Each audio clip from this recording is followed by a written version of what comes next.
Je cherche toujours. Je m'ennuie. Je cherche toujours.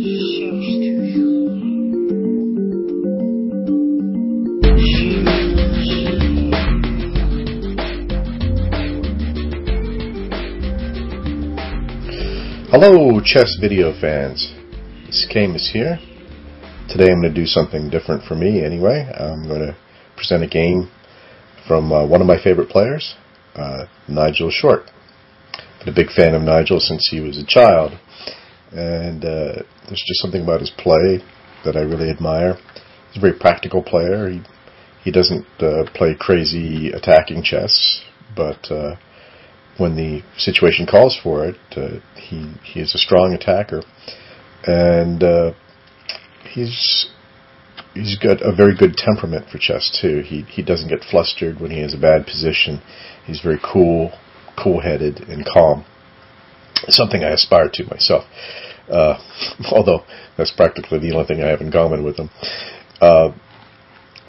So anyway, I would like to present this game. As I mentioned, I've been a fan of his since he was a kid, and this is actually a game he played when he was a kid. He was 12 years old, and this was the British Championship, 1977. And this is essentially his first introduction to the British chess elite, and subsequently his introduction to international chess too. He actually didn't do very well in this tournament. He had a couple of nice wins, but in general, I don't remember the score, but I think he won 3 games out of however many they played, 10 games or something. His opponent in this game was Jonathan Penrose. Penrose was 44 at the time, and although past his prime, chess speaking, he was still a strong player. He was an international master. He had been British champion 10 times.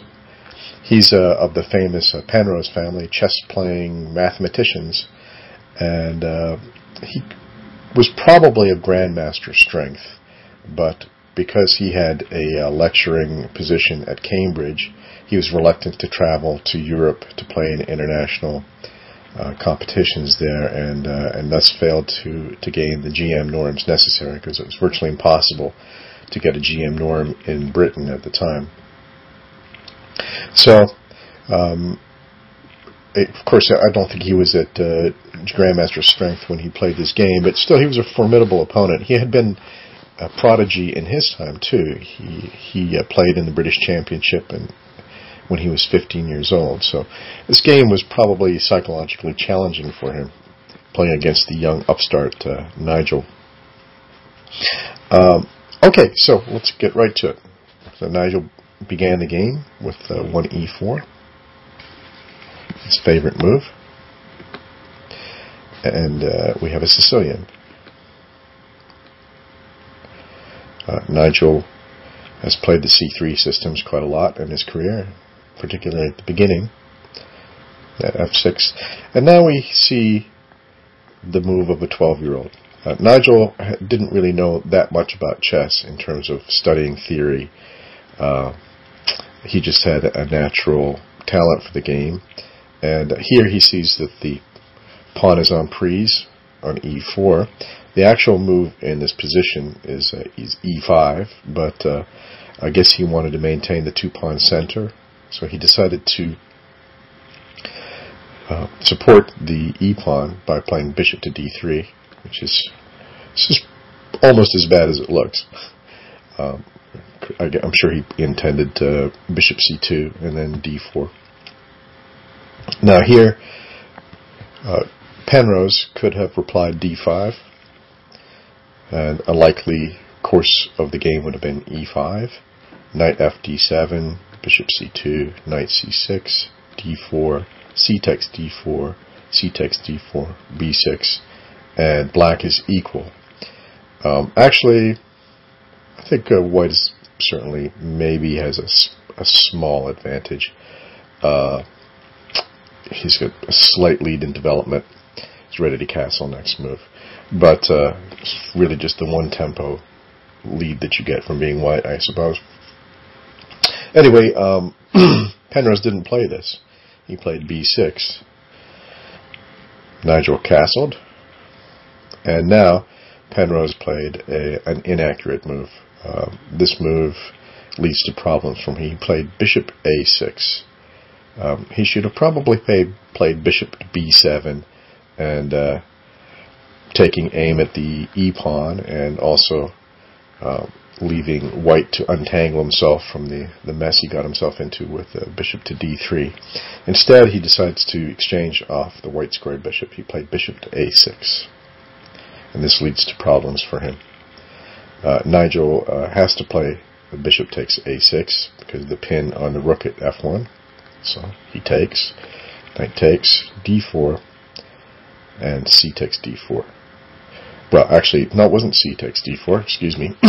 C takes d4 is the move that practically any of us would play. And it's actually, there's nothing wrong with the move at all.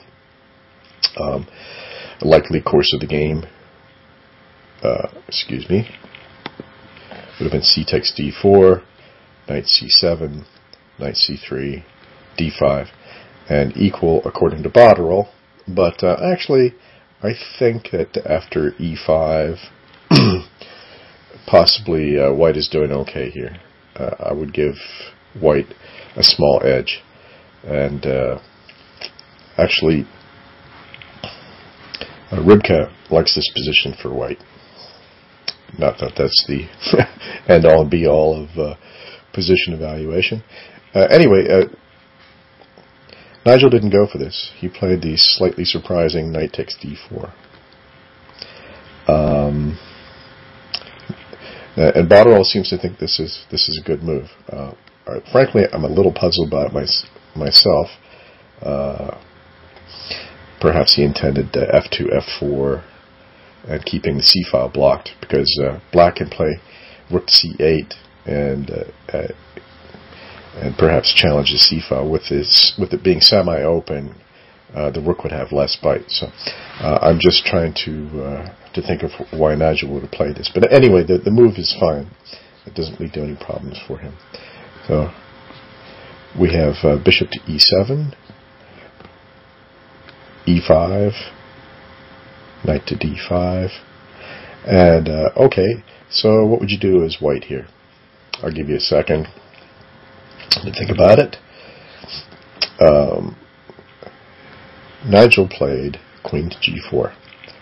Just hitting the weakness, sensible play. It's a simple chess. Hitting the weakness on g7.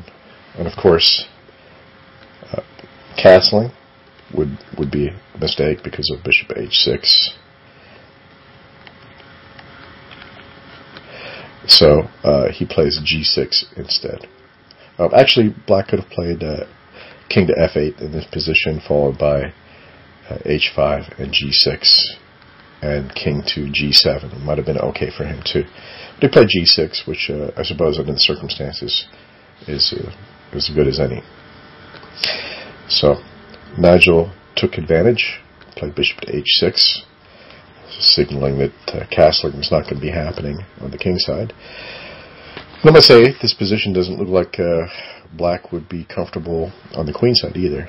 The queen side looks pretty loose, and if he castled over there, I'm sure some sort of assault starting with c4 would open lines and generate an attack for white. So that was not to be. So he played bishop h6, and now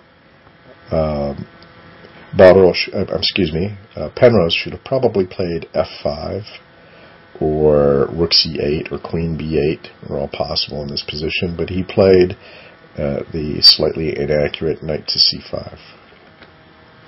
And this is a problem because the two knights here are actually, although they look like they're in pretty good squares, are subject to harassment from the pawn. So it's not a good final position for these, a final post for these knights. They're going to be driven away. So anyway, Nigel immediately got to that, played c4, and now Penrose lashed out with the in-between move, f5. But this, in fact, is a blunder. And I'll give you a second to look at the position and see what we would play as a reply. Okay, well, as is so often in chess, Nigel responded to the blunder with a blunder of his own. He played queen to f3.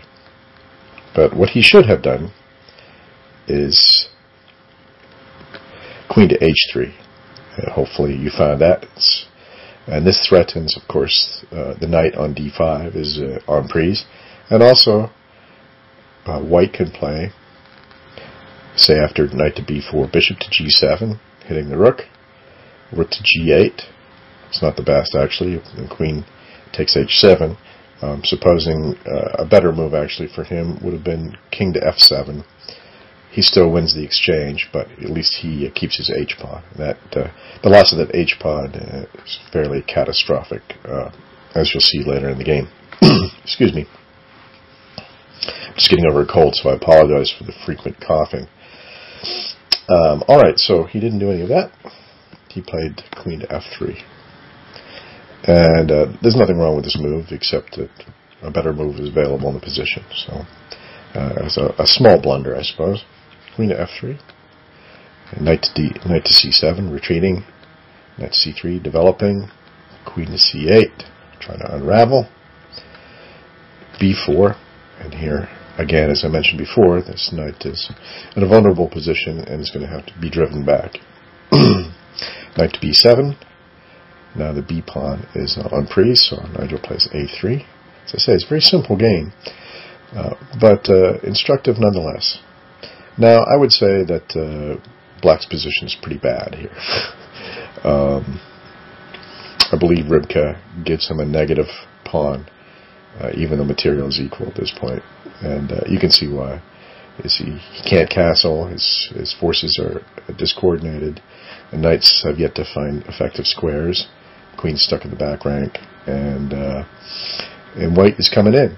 So anyway, he attempts to unravel. Knight to d8, threatening, I suppose, knight to f7, hitting the bishop and the pawn at e5, or maybe just knight to c6. And now Nigel played a move that he considered inaccurate. He played knight d to b5. Perhaps what he should have done in this position was centralizing the rooks. Either rook a to c1, rook a to d1, rook f to e1. There's actually a question of which rooks should go on which files, but that would have been the positionally correct way to play. As Nigel himself pointed out, after knight b to d5, knight d to b5, he's essentially allowing Penrose to exchange off a piece. And when you're attacking, you want to hang on to your pieces. When you're defending, you want to exchange off your pieces. So he criticized this as a beginner's move, but in actuality, Rybka likes his choice, and I believe that was the number one choice for Rybka. So even the moves he thinks are poor are not that poor. Okay, so of course he takes advantage of exchanging off a piece. Nigel recaptures. And now, what would you play for black in this position? Well, I hope you decided to play knight to c6, because white has a threat here. Let's say he plays something like, if black plays something like a6, then white has queen takes rook, queen takes queen, knight check, and then after this, the knight is going to get out, and basically white has won a rook. So knight c6 instead covers the threat and gets his knight to a more effective square. So Nigel is eyeing the d6 square. Looks very tasty, and so he initiates a plan here to weaken the control of the d6 square. Plays bishop to g7, rook to g8, bishop to f6. And now Penrose started to get nervous about the possibility of knight to d6 here. So he plays a6, but it's actually, the move's actually okay, I suppose. if knight to d6, bishop takes d6, pawn takes d6, and although black is not doing well, he's not losing immediately either, so could be worse. But instead, well, actually, what would you play here? After bishop takes e7, Nigel plays bishop takes e7. What would you play as black here? You have two recaptures. Well, I think most of us would probably take the knight because of this looming threat on d6. Inexplicably, Penrose took the bishop. Perhaps he was worried about the queen infiltrating on the dark squares, and he thought the bishop was a piece to get rid of. Certainly, he didn't have a great position, and it's a poor choice either way you look at it. But I think things got worse for him after he takes the bishop here. So, if he had taken the knight, supposing a position like this might have arisen. Okay, takes, and now after queen f4, he's got multiple positional threats here. He can take on c4. He's threatening to take on c4. He's threatening queen to h6. He's threatening queen to h4, and just coming in and causing havoc in the black position. So taking the knight was no picnic for him. Let's go back. After queen 8, bishop takes e7. King takes e7, and now knight to d6. Queen to c7. Now there's a slight threat here of knight takes e5. Nigel plays queen to g3, shoring it up and also threatening to come in on the dark squares at g5. And actually, it would seem that black can win a pawn here with knight takes e5. But and this, in fact, would be a mistake.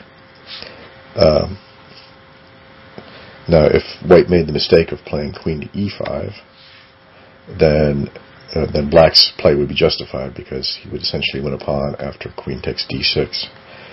But after knight takes e5, white would do better to play rook to a to d1, controlling the shoring up the knight, and then bad things are threatened. Of course, now black's knight is en prise, so knight to f7, and now white has a nice move here. Knight takes f5, and this exposes an attack on the queen at c7. So, unfortunately, if he plays king to d8, trying to save the queen, then queen h4 check, g5 is possible, queen takes h7,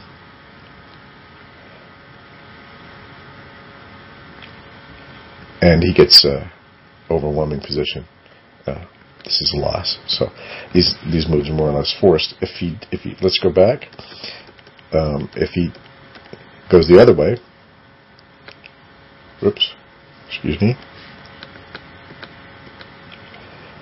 If he goes g5, if he goes king to c8 here in this position, he loses another way. Knight to e7, forking rook and king. King to b7, queen to e4 check. These are pretty much, this is forced sequence here. King to a7. Now a nice move. Rook takes d7. And black is lost here because after queen takes rook, knight to c6. And the only move for white here, aside from queen takes knight, is king to b7, after which knight to e5 will win the queen. So black is lost here. Presumably Nigel saw all of this, and Penrose too, because back to the position where this could have occurred, after queen c7,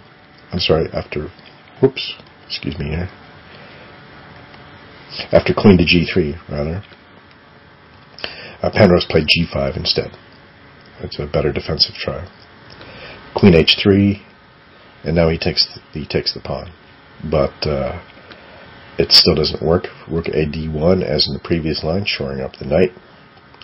Rook A F8. Rook F E1. These rooks are menacingly poised on the central files. Knight G6. Queen H7 check. And King F6. He could play King D8 here, but that doesn't work out for him. King D8, and what if you see White has a very good move here. Okay, he could play Rook takes E6, and if he takes, then Knight to B5, discovered check, wins the queen, and the game has to be mate. Okay, so let's go back. So Rook FD1, Rook FE1, Knight G6, H7, and now he plays King to F6 instead of the King D8 we just looked at. But his position is falling apart. Now Nigel played a very good move here, a very accurate move, particularly for a 12-year-old. Give you a chance to look for it yourself. Okay, he plays the spectacular Knight to E8 check, forking King and Queen. So it must be taken. Rook takes, and now White puts the boot in, as they say, with Rook takes D7. Now checkmate is threatened on F7 plus the Queen. So Black resorts to a desperate series of moves here. This is the only move, and Rook takes Queen, Rook takes Queen, Rook takes Rook.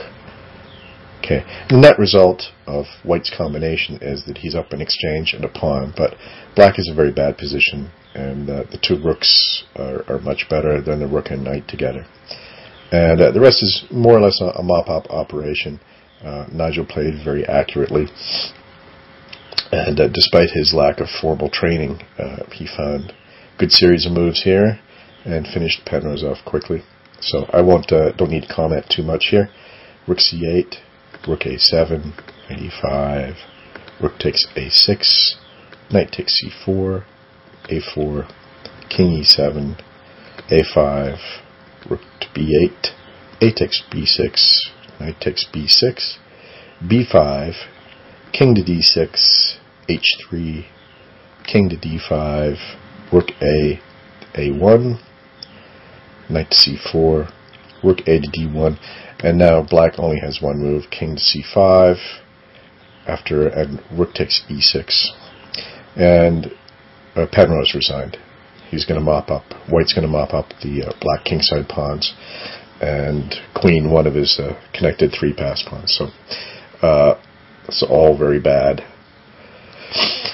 And this was a great game. This caused a lot of excitement, and essentially presaged Nigel's emergence on the international scene. People started taking him seriously after this game, and the rest is history, as they say. So anyway, I hope you enjoyed this. I'd just like to take the opportunity to thank you for watching, and also to thank the many contributors on Chess Videos TV. I've learned a lot from you guys. Naturally, Zibit and Curtin's contributions are probably at the top of everybody's list, but I've enjoyed the contributions of a lot of players. Josh Specht, he had a really good series of endgame videos, and I learned a lot from those. He's very good, very clear explanations. Calm's videos have been very good. Qatar has done some very good videos, and also appreciate the contributions, video and otherwise, from Hitchhiker and Gentle Whisper, Wildman, Steve Farmer.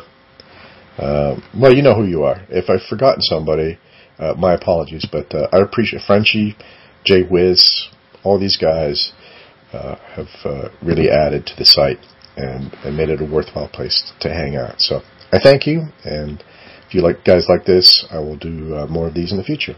Thank you very much.